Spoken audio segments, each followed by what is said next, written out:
Hello crafters, it's Dawn here from Dawn's Inspirations. I wanted to share with you a project that I've been working on. I haven't done a tutorial on this. This is a project I've done for myself. I did a workshop at the MDF Man Studio with Rob and Karen, and that's here in the UK near to where I live, and we made this beautiful little beach hut. We did the workshop and they're meant to be money boxes, but I didn't want to have mine as a money box. I wanted to make it to put a mini album in. As you know, I love my mini albums. So this is the one I made. I made it in quite cool contemporary colours because I was going to give this away as a gift, but the more I've made the project, the more I've fallen in love with it, and I'm finding it really quite hard to give away, but we'll see what happens anyway. So it's a lovely beach hut. The anchor came with the project as well, and Rob helped me do this twisted rope on it, which he made out of just normal garden twine. And I was going to attach this to the actual mini book that I put inside, but in the end I haven't. But I quite like it just sort of resting on the project when I display it on my shelf at home, so I quite like it just like that. So that was just a little extra. I'll just show you the project itself. It's a bit hard to show at this camera angle, but I'm trying my best. So this is the front of the project. It's got a little door on here, and then the stencils here we've used texture paste through. Karen got the stencils cut out, and then we put texture paste through on these, and then these are some little shells that one of the ladies at the workshop had, and she gave them to me, which was really nice of her. And the little starfish and anchor, these are from the Prima collection that I use, the same paper collection. I'll show you that in a minute. And then the rope again, this is just normal garden twine. Another lady at the workshop called Mary wound these round for me, and she made me two little coiled sort of rope effects that would hang from beach hut. I've got one there, and then I've got another one just round the side here as well, so I thought they quite added to the effect of the project. Over on the back of the project, got a couple of surfboards here that Rob also cut out of MDF for us, and I've texture pasted on those again with some different stencils, and some more little shells just here on the back. I painted my MDF box in just acrylic paint in a duck egg blue, and then I did all the rivets in between just in white paint, and then I dry brushed over the top and all around the edges just with some white acrylic paint, just dry brush that to give that nice effect.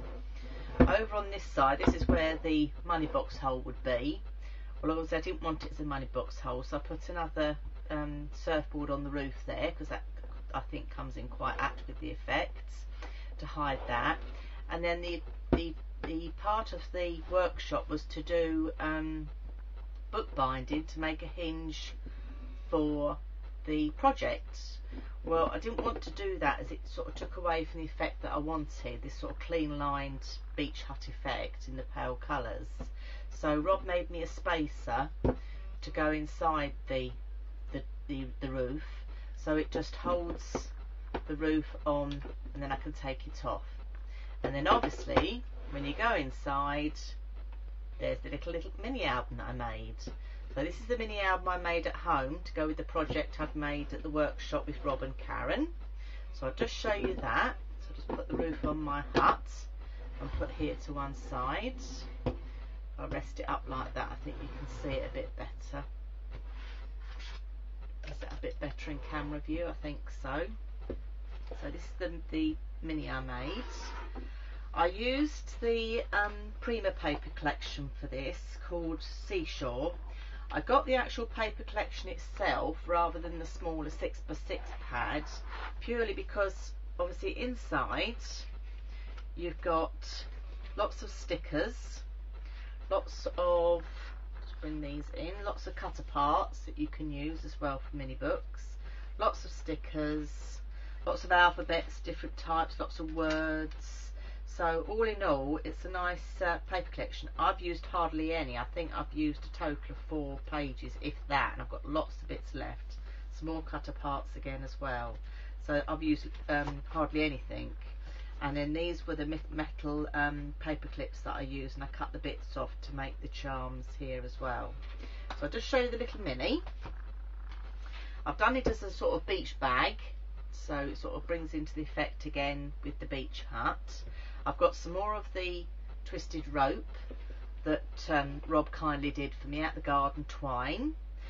I've done a food packet cover, so same thing again. I've just used I think it was a Paxo stuffing box this time that I cut down because it was the right size, and I've used 4 paper bags for the workings inside. So I've just used the packet food box for the outside and covered that with some papers.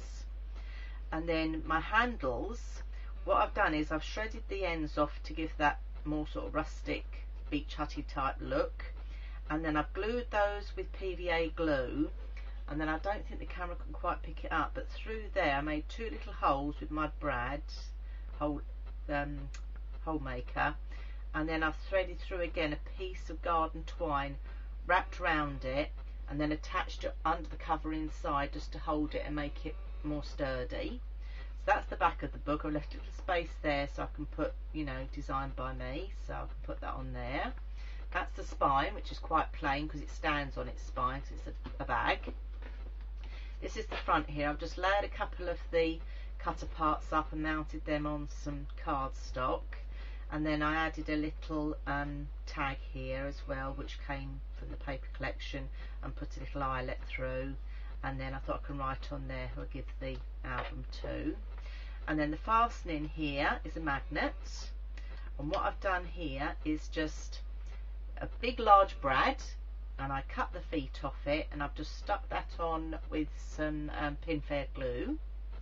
And then the top for the fastening is just some cardstock, and then under the little circle, which is one of the stickers out of the paper collection, I've just popped a magnet, so that acts perfectly with that brad. So there again, I've not had to use 2 magnets, I've used a brad and a magnet this time.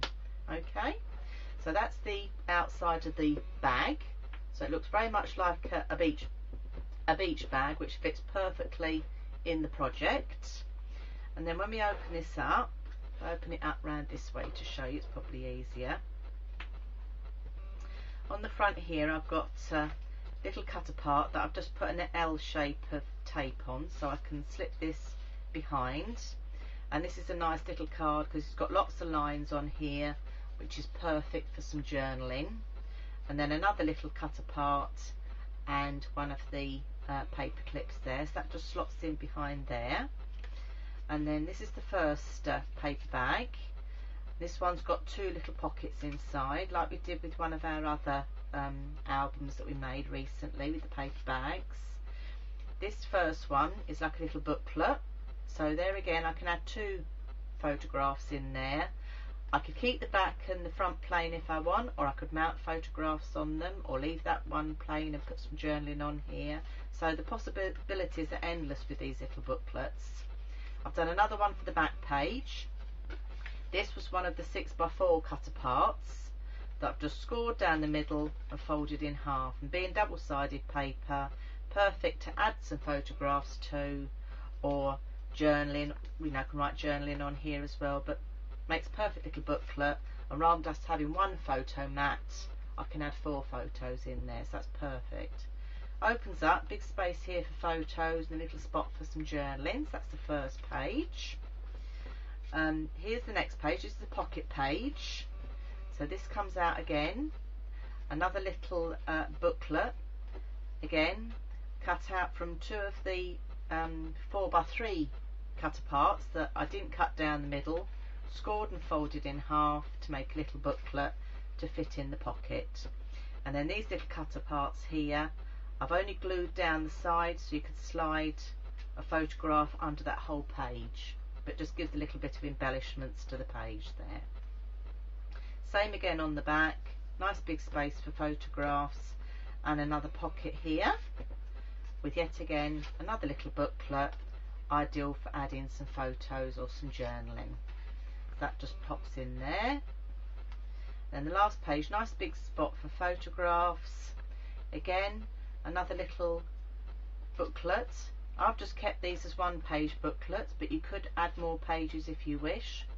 The choice is entirely yours. I was very much aware that once there's photographs added, I still wanted it to fit inside my project, but but as you can see, just by using, you know, the larger cutouts, the 6x4, score down the middle, put a bit of ink in round, you've got a nice little booklet there. You haven't got to worry about doing any matting and layering on the inside here. It's absolutely perfect. So that fits inside there. And then over on the back page, another place for photographs, and then I've just put a little tag here, pop down, it says take me to the sea, and I thought there again you could put some journaling or a little note in there to the recipient, and that can pop behind there. So it's a quick little mini. I've really enjoyed making it. Didn't take too much time at all, and not too much paper, and I think the paper collection, the Prima paper collection Seashore, fits perfectly with the project that I've made. So that's my little mini to go inside my beach hut mini that I made as well. So I do hope you've enjoyed seeing what I've made and what I've got up to, and I'd like to thank Rob and Karen for the workshop at the MDF Studios. I've really enjoyed doing that and making this project, and I enjoyed finishing off at home by making a little mini album to pop inside. So I'm Dawn from Dawn's Inspirations. I do hope you like my little project, and thank you very much for watching. Bye bye for now.